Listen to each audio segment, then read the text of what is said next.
ইসলামী বক্তা হাবিবুর রহমান মিসবাহের দশম স্ত্রী হতে গিয়ে সামাজিক যোগাযোগ মাধ্যমে পোস্ট করে আলোচনায় এসেছেন কন্টেন্ট ক্রিয়েটর অ্যাথিনা তাবাসসুম মিম।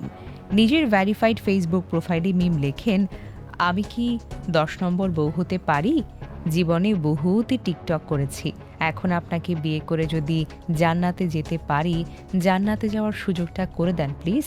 পোস্টটি ছড়িয়ে পড়ার পর সামাজিক যোগাযোগ মাধ্যমে শুরু হয় নানান আলোচনা।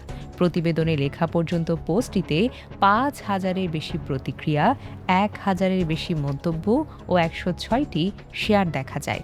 মন্তব্যের ঘরে কেউ মজার ছলে প্রতিক্রিয়া জানিয়েছেন, আবার কেউ প্রশ্ন তুলেছেন টিকটক করলে কেউ জাহান্নামী কিনা।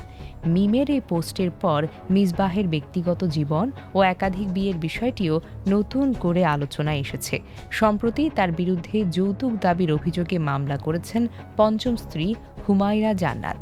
মামলার অভিযোগ অনুযায়ী ২০২০ সালে তাদের বিয়ে হয় এবং ২০২৫ সালে তাদের একটি পুত্র সন্তান জন্ম নেয়। হুমায়রার দাবি, বিয়ের সময় মিসবাহ আগে ৪টি বিয়ের তথ্য গোপন করেছিলেন। পরে তিনি জানতে পারেন তাকে ছাড়াও মিসবাহ আরও ৪টি বিয়ে করেছেন। তবে এসব অভিযোগ আদালতে প্রমাণিত নয়। মিসবাহের পক্ষ থেকে অভিযোগগুলোর বিষয়ে কি বক্তব্য, সেটিও জানা জরুরি।